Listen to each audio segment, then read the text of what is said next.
Ampere এই যে 9 ampere উঠছে, তো আমরা এটাকে এবার অফ করে ফেলবো। দেখেন এম্পিয়ারটা কমে গেছে, এই যে 8 এম্পিয়ারেই উঠে না, 8 এম্পিয়ার 88, আগে তো 9 এম্পিয়ারের উপরে ছিল।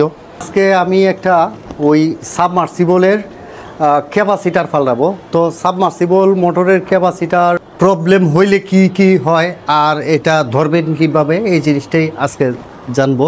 হচ্ছে নতুন ক্যাপাসিটার, আর এই মোটরের ক্যাপাসিটার নষ্ট হইলে কি কি প্রবলেমগুলো হয় এই জিনিসটা যাই কিভাবে বুঝবেন যে সাবমার্সিবল মোটরের ক্যাপাসিটারটি নষ্ট হয়ে গেছে। এই যদি পানির ট্যাঙ্কটি আগে ভরতে হয়তো লাগে 15 মিনিট লাগতো, এখন লাগতেছে 25 মিনিট,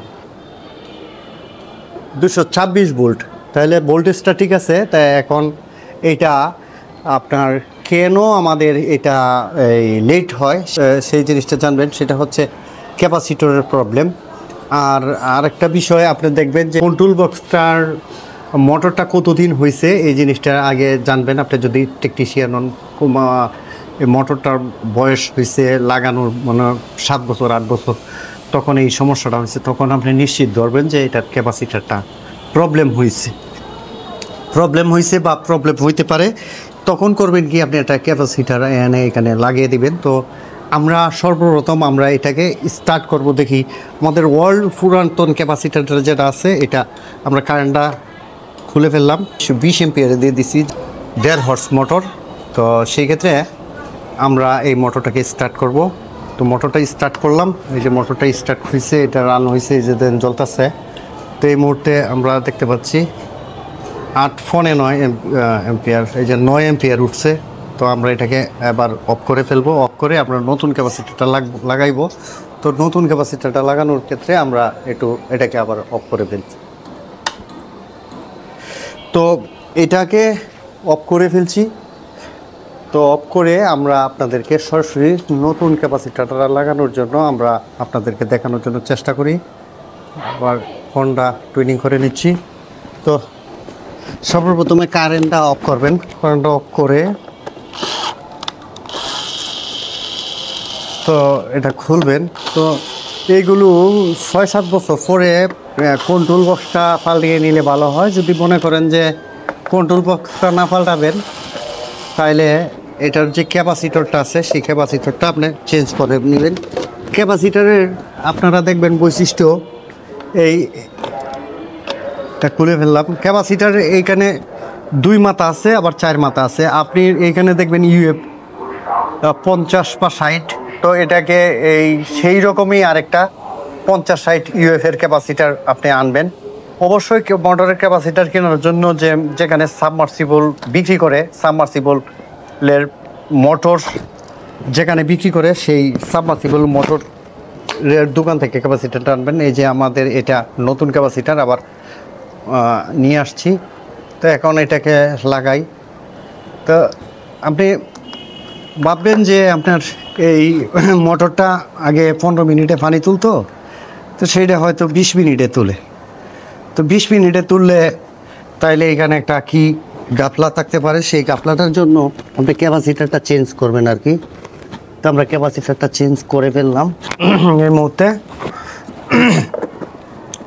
এটাকে একটা লাগাবেন, একটা খুলবেন। এই মুহূর্তে চেঞ্জ করে ফেলছি। তো দেখা যাক কি হয়। এখন আমরা মোটরটা ছাড়বো, ছাড়ার পরে আমরা এম্পিয়ারটা কাউন্ট করবো, দেখি কি হয়। তো সাথেই থাকেন।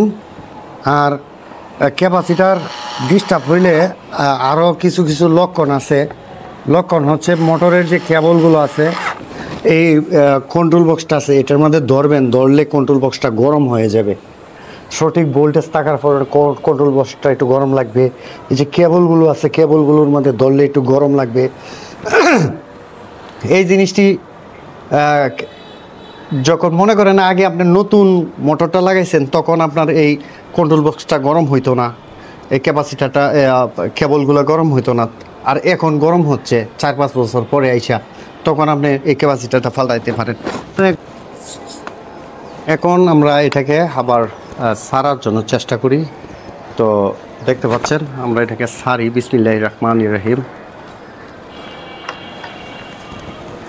এখন দেখেন এম্পিয়ারটা কমে গেছে, এই যে 8 এম্পিয়ারেই উঠে না, 8 এম্পিয়ার 88, আগে তো 9 এম্পিয়ারের উপরে ছিল, তো এখন এম্পিয়ারটা অনেকটা কমে গেছে। আর পানির হঠাৎ করে পানির স্পিড যদি কমে যায়, তো এখন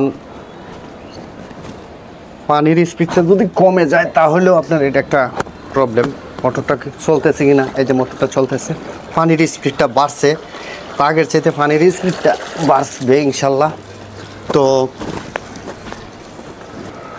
আজকের ভিডিওর মাঝে শিখলেন আপনারা যে সাবমার্সিবল মোটরের যদি মনে করেন ক্যাপাসিটার সমস্যা হয়, ক্যাপাসিটার কতটুকু আছে সেইটা কিন্তু ক্যাপাসিটার মিটার দিয়েও আপনি দেখতে পারেন। তো আপনার কাছে যদি মিটার না থাকে তো সেই ক্ষেত্রে কিন্তু এই কাজটি করতে পারেন। তো এখনও কিন্তু 9 এম্পিয়ার হয় নাই, এই যে দেখেন 9 এম্পিয়ার হয় নাই। তো মিটার থাকলে সবচেয়ে ভালো হয় যে ক্যাপাসিটারটা আসলে কতটুকু কমছে আর কতটুকু আছে। 50 মাইক্রোফেডের যদি থাকে তো এটা এখন বর্তমানে কতটুকু আছে এটা কিন্তু মিটার দিয়ে মাপতে পারেন। আর যেহেতু মিটার নাই, অনেক বন্ধুদের এই ধরনের মিটার থাকে না, তারা কিন্তু এই অনুকরণটা করবেন যে আপনার গ্রাহক আপনার কাছে অভিযোগ করতেছে যে মোটরের তার তোর গরম হয়, মোটরের তার ফুরিয়ে জায়গা, অনেক সময় মোটরের তার ফুরিয়ে জায়গা, ভিতরে যে কানেকশনগুলো এগুলো ফুরে যায়, তখন এই ফুরে গেলে এরপরে আপনার হিট হইতে হইতে ফুরে যায়। ক্যাপাসিটার ব্রাস্ট হইলে তো বুঝতেই পারেন যে ক্যাপাসিটারটা ব্রাস্ট হয়েছে। আর তাছাড়া ক্যাপাসিটার ব্রাস্ট না হইলেও তখন পানি ভরতে জিজ্ঞাসা করবেন যে ভাই এখন পানিটা ভরতে আপনার কতটুকু সময় লাগে, আগে যতটুকু লাগতো সেই সময় লাগে কি না, এটা একটা ধারণা নেওয়ার জন্য চেষ্টা করবেন গ্রাহকের কাছ থেকে। তখন কিন্তু এই জিনিসটা ধরতে পারবেন যে আসলে ওইটার কী ধরনের প্রবলেম।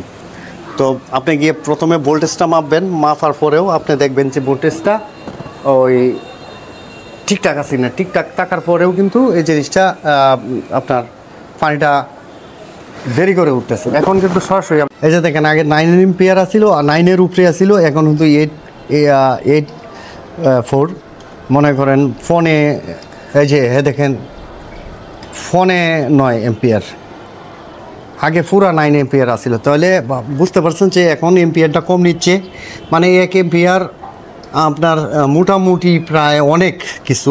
তো এখন কিন্তু পানিটা বেশি উঠতেছে, একেই ভোল্টেজ, একেই সব কিছু, একেই মোটর, খালি ক্যাপাসিটারটা পাল্টানোর পরে দেখেন এম্পিয়ারটা কত কম নিচ্ছে। তো ভালো থাকবেন সবাই, আর ভিডিওতে অবশ্যই কমেন্টস করবেন, আর আপনাদের মতামত থাকলে অবশ্যই নিজস্ব মতামত জানাবেন, আর অবশ্যই আপনাদের মতামত জানাবেন। তো ধন্যবাদ, ভালো থাকবেন, আসসালামু আলাইকুম।